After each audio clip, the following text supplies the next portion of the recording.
Good day, I am Crystal Jean Saicon, and I am one of the reporter of the environmental and other non-infectious diseases. However, my main topic is shrimp diseases associated with physical-chemical properties of water. Pero bago yon, alamin muna natin kung ano nga ba ang non-infectious diseases. Sabi dito na ang non-infectious diseases daw are not caused by bacteria, viruses, fungi, or parasites. Instead, nanggagaling sila sa abnormal body processes, poor environment, or genetic problems. So let us now start with my topic, which is the shrimp diseases associated with physical-chemical properties of water. So when we say physical-chemical properties of water, ito yung pH niya, temperature, dissolved oxygen, salinity, alkalinity, hardness niya, and so on. Then the first shrimp diseases is muscle necrosis. So muscle necrosis daw, ito yung happens when shrimp experience too much stress. So dito, hindi lang pala tao o yung nasa-stress, pati din pala yung shrimp. So nasa-stress sila because of low dissolved oxygen. Then, yung temperature niya is not in optimum range. Yung salinity shock, overcrowding, rough handling, nausea, and gill fouling. So, dito sa muscle necrosis is na makikita natin na if ever too much yung yung causes na to, yung nausea, gill fouling, rough handling, overcrowding, kapag too much to, nagko-cause siya ng diseases. Then, malalaman natin kapag yung shrimp has a muscle necrosis is kapag may puti o opaque patches sa muscles, lalo na sa abdomen. Tapos, minsan, nagiging itim ang edges ng tail. Kagaya na lang dito sa sa picture na binigay ko, 'di ba? Makikita natin dito na may mga black or sa abdomen niya, mga tail, mga ganon. Ito yung sign na may muscle necrosis. Tapos, yung effects ng muscle necrosis is kung hindi naaagapan, nadadamage ang muscle at pwedeng mag-lead ng secondary bacterial invasion. So, 'di ba kapag meron na siyang primary na nangyari sa body niya like tissue necrosis, kapag may tissue necrosis na siya, ito yung magiging dahilan na meron siyang magli-lead siya ng bacterial invasion, like mas madali na makapasok yung mga bacteria kasi yung tissue niya is hindi na healthy. So, paano nga ba ma-prevent natin yung muscle necrosis? It is through i-maintain ang water quality. Dapat good always yung water quality. Tapos, i-avoid dapat natin yung overcrowding and do regular water exchange. So, alam na natin, yun yung prevention ng muscle necrosis. Then, the next diseases is bent or cramp tails or body cramp. So, sabi dito na ang body cramp is caused by mineral imbalance or handling shrimp in very high air and temperature. So, itong sakit na to it is because of imbalance. Imbalance ng mineral, temperature, air. So kapag hindi siya in optimum range, nagko-cause din siya ng sakit, which is ang body cramp. So, ang signs ng pagkakaroon ng body cramp is nakabent or matigas ang buntot at katawan, hirap lumangoy ang shrimp. Tapos, yung effects ng sakit na to is nagkakaroon siya ng partial body cramp and full body cramp. So, kapag partial body cramp lang siya is yung shrimp partial man. So, ibig sabihin, di ba, kapag partial is hindi siya complete kay partial man. Kapag partial is hirap lumangoy, may abnormal swimming yung shrimp. Sa, tapos kapag full body cramp naman siya, hindi siya nakakalangoy. So, ibig sabihin nasa ibaba lang siya. And this can lead to cannibalism. Why? Because yung iba, yung shrimp na full body cramp, hindi na siya nakakalangoy. Hindi na siya nakaka-prevent from predator. So, kinakain na lang siya ng ibang organism. So, paano nga ba natin ma-prevent and control itong body cramp? Ito ay iwasang i-handle ang shrimp kung saan kapag mainit ang oras ng araw, tapos i-reduce din dapat ang stress during harvest or transfer. So alam na natin, dapat yan yung mga gawin in order to prevent body cramp. Then the next is incomplete molting. So ang incomplete molting ay this happens when shrimp fail to shed their old shell completely. So, ibig sabihin, in Tagalog, hindi na tatanggal completely yung outer part niya. So, it is caused by mainly dahil sa mababang water temperature. Tapos, signs niya, malalaman natin kagaya lang nasa picture na makikita natin yung it does not completely detach or shed off yung outer side niya, kagaya nito. And ang effects nun, dahil hindi naman siya naka-complete detach, is abnormal swimming behavior. So, kapag abnormal swimming behavior siya, easy to predation siya kasi hindi na siya kagaya noon na nasa healthy swimming behavior. Then, to prevent and control this is kailangan lang natin ng optimum rearing water temperature which is ang 24 degree Celsius and 31 degree Celsius. Tapos, kailangan para ma-maintain ang water temperature, pwede din natin gamitin ang water heater or canvas as tank cover. Then, the next is asphyxiation or hypoxia. So, hypoxia this is caused by low dissolved oxygen due to high organic matter, overfeeding, or algal bloom decay. Then, ang signs ng hypoxia is kapag makikita natin sa pan na may umaakyat sa surface na shrimp, ito ay may hypoxia. Tapos, kapag may hypoxia din siya, meron din siyang sudden mortality. Ibig sabihin, merong mga namamatay na shrimp.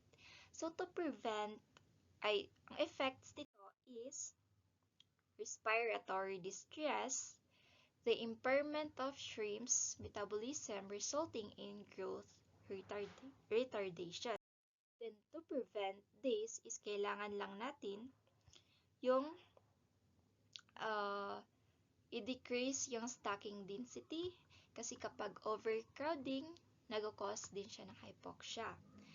I-frequent monitoring of water parameters, mag-provide din tayo ng aeration para yung water ay yung dissolved oxygen natin is in good optimum range. Tapos, regulating artificial feeding. Then, the next is ang acidosis or acid sulfate disease syndrome. So, ang acidosis occurs when the pond has low pH due to acid soils or decomposing organic matter. So, ang signs kapag yung shrimp natin has a acidosis is kapag yung growth niya is hindi healthy, which is in poor growth siya. Tapos, reduced molting frequency. Then, poor survival. Meron din, makikita din natin na yung appendages niya is merong discoloration. Then, ang effects nito is meron siyang damage sa appendages niya. Tapos, yung shell niya, hindi na siya matigas. means soft na siya because of the low pH. So, low pH, yung kapag low pH kasi makakasira siya ng appendages niya. Then, encumbers shrimp's normal metabolism. So, para ma-prevent natin ang acidosis is kailangan lang natin makuha yung suitable pH niya, which is yung 8.0 to 8.5. Then, kailangan din natin siyang mag-apply ng lime to correct pH, ma-neutralize yung pH ng pan, and dry the pan before stacking. So, yun dapat. Ito yung mga prevention na kailangan to prevent acidosis. Kasi 'di ba yung acidosis, it is because of low pH. So if ever na low pH siya, kailangan lang natin na in-neutralize yung pH niya through liming, through applying lime. Kagaya ng nasa picture na binigay na nilalagyan nila ng lime yung pan. Then the next is black gill. So, black gill disease is caused by high ammonia and polluted water or at siltation. So, ang signs na yung shrimp natin has a black gill disease is makikita natin sa picture na or sa the name itself, yung gill niya is black or reddish brownish to black discoloration of the gills. Tapos yung gill filaments niya may completely atrophy and necrosis siya. So, yan, makikita natin na may black tapos may necrosis siya. It means yung shrimp has a black gill disease. So, ang effects niya is growth suppression, which is hindi siya madaling lumaki kapag may black gill disease because it carries disease. So, sino bang shrimp na mas madaling tutubo kung meron siyang dala-dalang sakit? Then, kapag may black gill disease, may tendency din siya na mag-cause ng mortality. So, when we say mortality, ito yung merong mga namamatay na shrimp. So, to prevent black gill disease is, kailangan lang natin yung pan preparation natin is in good talaga siya na nasa step by step process na pan preparation talaga in order to prevent black gill disease. Like yung process ng pan preparation is yung dapat washing with water or manual scrubbing, tapos magdaan siya sa sun drying, tapos gamit din tayo ng filtered water when farming shrimp, tapos avoidance of heavy metals. So, kapag nagawa natin ito, yung mga kailangan gawin is ma-prevent talaga na natin yung black gill disease. So, the next is red disease. So, red disease is caused by high pH and low salinity. So, kanina is sa acidosis is low pH siya. So, dito naman sa red disease, it is because of high pH, which is highly alkaline water, which is greater than 8.5, then low salinity siya, which is lower than 15 ppt. This would lead to red disease. So, we will know na yung shrimp na yun has a red disease kapag may, from the name itself, which is may red short streaks siya sa gills and abdominal segments. Kagaya dito na sa picture na binigay ko, may red or may discoloration na nangyayari like yung red short streaks. Ito yung signs na may red disease. Tapos, may yellowish to reddish discoloration din siya. Tapos, yung cephalothorax din niya, may fluid accumulation. Like, may lumalabas na fluid sa cephalothorax. Then, the next is effects on host. Ang effects nito is may hemocytic infiltration siya. Tapos, may fibrotic and necrotic tissues. Then, in order to prevent red disease is kailangan lang natin ng proper preparation of the pan bottom. kagaya nung liming, sun drying, tapos pagkuha ng mga pest sa pond. Ito yung mga kailangan in order to prevent red disease. Ito yung pond bottom preparation na in good step-by-step process talaga.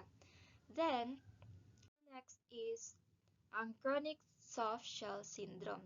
So, when we say chronic soft shell syndrome, by the name itself, soft shell, which is yung pag-soft ng shell niya. Then, it is caused by pesticide contamination and poor water or soil quality. So, kapag ang soil is not in good quality, nagkakaroon talaga siya ng chronic soft shell syndrome, which is this reminds us na kailangan talaga na everything in the pond or everything we applied in the pond should be in good healthy or in healthy condition or in optimum range, which dapat suitable siya sa shrimp na sa specific na shrimp na gina-farm mo. Then, ang signs na mayroon chronic soft shell syndrome ang shrimp is kapag may dark or rough and wrinkled yung appendages niya. Tapos, malalaman natin na ma-observe natin sa na weak siya na shrimp. So, ibig sabihin na may chronic soft shell syndrome din siya. So, as they are weak, so maglilid siya sa cannibalism. So, yung mga strong na shrimp is kinakain nila yung may mga chronic soft shell syndrome because they are weak. They can go on with how to survive in the environment they live in. Then, their effects is meron siyang tissue necrosis in gills and hepatopancreas. Tapos, poor growth din siya kasi nga meron siyang sakit. Then, prevention is kailangan lang natin i-clean ang pond and remove pesticides residue. Tapos, kailangan natin i-improve ang feed and then maintain good soil and water quality. So, dito sa sakit na to is, mostly naman talaga dito sa sakit na to, kailangan lang natin yung i-maintain lahat ng factors sa pond para maiwasan ang lahat ng sakit. Then the next is swollen hand gut syndrome. Dito sa swollen hand gut syndrome, so when we say hand gut, it is the posterior section of a shrimp's three-part digestive tract responsible primarily for water absorption, ion absorption, and the compaction and elimination of undigested waste as fecal pellets through anus. So, ito yung hand gut, yung malapit sa anus. Then, ito yung anatomy niya. Makikita natin yung hand gut o yung nakalagay. So, kapag cause ng swollen hand gut syndrome is poor feed, poor hatchery hygiene, and toxic chemicals. So, kapag yung pond is na-expose siya sa toxic chemicals, then nagkakos siya ng swollen hand gut syndrome. So, ang sign ng swollen hand gut syndrome is kapag swollen yung hindgut and midgut junction niya. Like ito all. Kapag swollen siya is ito yung swollen hindgut syndrome. Kapag sa outside naman, makikita natin na swollen din yung body niya kasi nga swollen man yung hindgut niya. So, ang effects nito is hindgut swelling, blocks defecation and leads to microbial and stress death. So when we say defecation, it is the process of eliminating waste material or feces from the digestive tract through the anus. So kapag ang hindgut is mag-block siya sa defecation and leads to microbial and stress death. So ang hindgut na ito is magkukos siya ng abnormal processes sa digestive tract ng shrimp. So, in order to prevent swollen hand gut syndrome, we need to use UV sterilized and sand filtered seawater kasi ito yung mag-help ma-prevent yung swollen hand gut syndrome by reducing the load of pathogenic bacteria and other harmful microorganisms in the water. Kailangan din natin siya gawin yung strict sanitation in hatchery, then feed high quality algae para para maiwasan yung swollen hand gut syndrome. Then the next part is neoplastic diseases or genetic diseases. So, yung neoplastic diseases, it is a type of abnormal and excessive growth of tissue. So, we commonly known this as tumor kapag excessive growth of tissue siya. So, we have a type of tumor which is ang benign tumor and malignant tumor. So when we say benign tumor, it is a non-cancerous. They grow but stay in one place and do not spread. Whereas yung malignant tumor naman, it is a cancerous and can invade nearby tissues and spread to other parts of the body. So, dito is, yung benign tumor siya is non-invasive. Pwede din siya magamutan or slow growing lang siya. While sa malignant tumor naman is can be passed to the other generation siya. May cause death, fast growing siya, and invasive. Then the next is classification by tissue origin. Sabi ni Post, we can classify tumors according to tissue origin indicated by the suffix uma.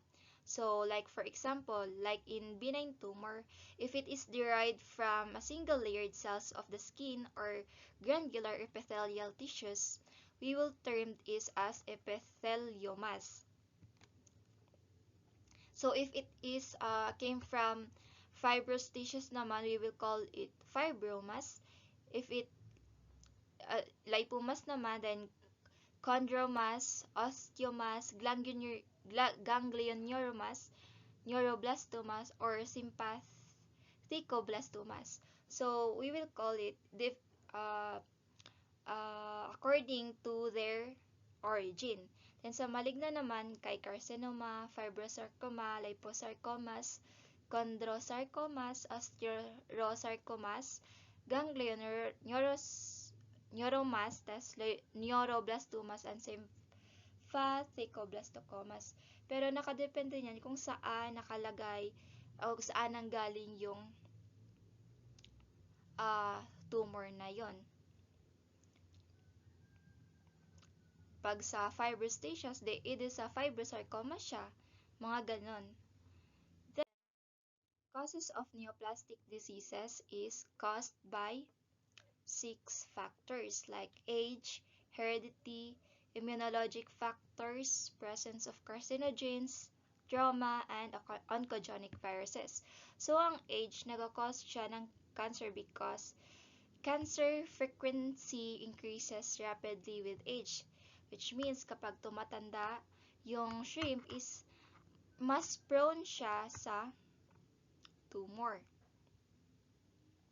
Then, heredity din siya because this can be inherited genetic mutations, immunologic factors like if the immune system fails to eliminate abnormal cells effectively or when prolonged dysregulated response, which this creates favorable environment for tumor growth.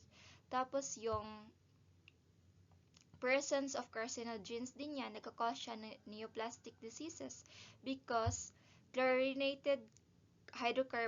because of chlorinated hydrocarbons or some pesticides. Kapag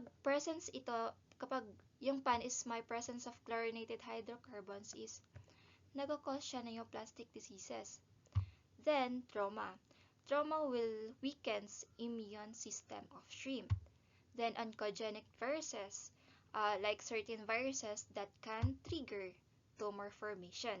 So ito yung mga dahilan kung bakit or causes kung bakit magkakaroon ng neoplastic diseases yung organism. Then the next is signs and symptoms. So malalaman natin or signs na may neoplastic diseases ang shrimp kapag may external tumor, internal tumor, and the third one is behavioral changes. So when we say external tumor, it is kapag may nakikita tayo externally, yung sa labas ng shrimp, may mga lumps, swelling, skin projections, or discoloration ng shrimp. Ito yung sign na may external tumor yung shrimp. Then the next is yung internal tumor.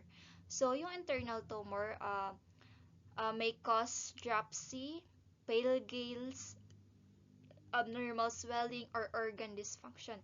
So kapag may nakikita tayo sa gills na may pale gill siya na internal tumor na yon. Then the behavioral changes. Behavioral changes like lethargy or loss of appetite, mga ganon, meron na siyang neoplastic diseases. Then next is genetic disease. So, ang pagkakaiba ng neoplastic disease from genetic disease is that neoplastic disease is abnormal growth of tissue siya sa organism, whereas ang genetic disease, it is an abnormalities or mutation in genes or chromosomes, and this can be inherited from parents to offspring. Then, genetic causes of genetic disease is hereditary factors like yung mother niya is meron siyang genetic disease. So, kapag may genetic disease din siya, then maaari din siyang mapass to their offspring. Then, it is also can be triggered by physicochemical factors like what I said kanina na physicochemical factors like oxygen deficiency, variations in temperature, light concentration, water flow fluctuations, and residual teratogenic chemicals. Yun yung nag-cause ng genetic disease or ay nag-a-alleviate ng genetic disease. Then their signs is deformed spines and uneven growth or body abnormalities. So, makikita natin na kapag yung shrimp, may genetic disease siya, if ever na yung growth ng shrimp is uneven. Hindi siya pagkakaparihan ng shape. May iba is may sobra yung uropods niya, mga ganon, like uneven ba. Then meron din yung mga deformed. Hindi siya usual nakikita sa shrimp na pinapand. Then, their effects is low survival and weak offspring. So, kay gaya din sila ng tao na kapag may mga genetic diseases siya, meron siyang low of survival, meron din siyang weak offspring, kasi nga, may dala siyang sakit. Then, how to prevent this? Ang prevention lang natin is use healthy broodstock. Then, kailangan lang natin i-maintain ang stable and clean conditions ng pond natin para naman maiwasan ang mga genetic diseases. Then, we also have diseases associated with physical factors. Like, these occur due to mechanical factors such as handling, transport, sorting, high stocking density, and predation. So, dito talaga na makikita natin na everything na sakit dito is it is because of how we handle the pond, how we transport, how we sort, everything na kapag hindi siya in good or hindi siya in optimum range, magkukos siya ng mga diseases. Kaya kailangan if ever na maging aqua or mag-farm tayo or maging aquaculturist tayo, we need na malaman talaga natin na everything should be handled in optimum. Kagaya para hindi siya ay para makaiwas tayo sa mga sakit. Then ang effects nito is kapag hindi na tinahandle or nasa-sort or nata-transport siya in a good way, mag-cause siya ng remove sa mucus niya, yung skin and scale kay magda-damage din siya, then kapag yung skin and scale is ma-damage, then uh, we all know mag-cause din siya ng secondary bacterial infection kasi nga hindi na healthy yung body or hindi na healthy yung health ng fish. Tapos pag mag-bacterial infection na siya, mag-reduce siya ng resistance. And pag ma-reduce na yung resistance niya, this will lead to mortality na. Kasi nga, everything is not in optimum range. Then, how to prevent? Then, we can prevent this by gentle handling and transport. Sabi ko kanina na gentle talaga, gentle handling and transport. Tapos meron din tayong adequate water during transfer, then proper aeration and space. So kailangan natin tong proper aeration and space to have a dissolved oxygen na kailangan ng water, ay ng shrimp. Tapos yung space din para ma-avoid natin yung overcrowding because if if wala tayong proper aeration space, mag-cause siya ng overcrowding, and then overcrowding would cause two diseases. Then the next is diagnosis of environmental and other non-infectious diseases. So paano ba natin malalaman kung meron siyang non-infectious diseases? It is through diagnosis, which is some of diagnoses are gross examination. So when we say gross examination, kailangan natin i-check yung external and internal parts of the shrimp. That is gross examination. Then, second is yung histopathological. So when we say histopathological, it is examining tissue samples. Tapos yung histochemical naman siya is same lang siya sa histopathological. However, dito sa histochemical analysis is nag-involve siya ng chemical stains to detect specific disease by showing what specific substances are altered in tissues. So, same siya sa histopathological. However, sabi ko nga kanina na may pagkakaiba because histochemical involves chemical in order to analyze diseases. Then, meron din tayong hematological analysis, which is dito sa hematological analysis, we need to check blood samples of the shrimp in order to detect diseases. Then, yung water analysis din niya, kailangan natin malaman yung water analysis if okay lang ba yung pH niya, dissolved oxygen, salinity, ammonia, temperature, hardness, alkalinity, and all other factors na magkakaroon ng non-infectious diseases. Then, kailangan din natin i-review ang management practices natin sa diseases like yung feeding, stocking, pond condition niya, okay lang ba? Like, yung feeding niya, okay lang ba yung nutrition niya? May mga nutritious, may mga healthy feeds ba siya? Mga ganon. Then, yung stocking density ba niya, okay ba? Hindi ba siya overcrowding? Hindi ba siya undercrowding? Mga ganon. Then, yung pond conditions niya. Then, that's all. So, dito sa topic namin is environment siya. So, which means na everything na sakit dito is because of environmental factors. So, in order to prevent or in order para hindi magkaroon ng sakit ang isang pond, it is through proper handling. Kailangan natin na everything should be on suitable or in optimum condition para maiwasan ang mga sakit. That's all. Thank you.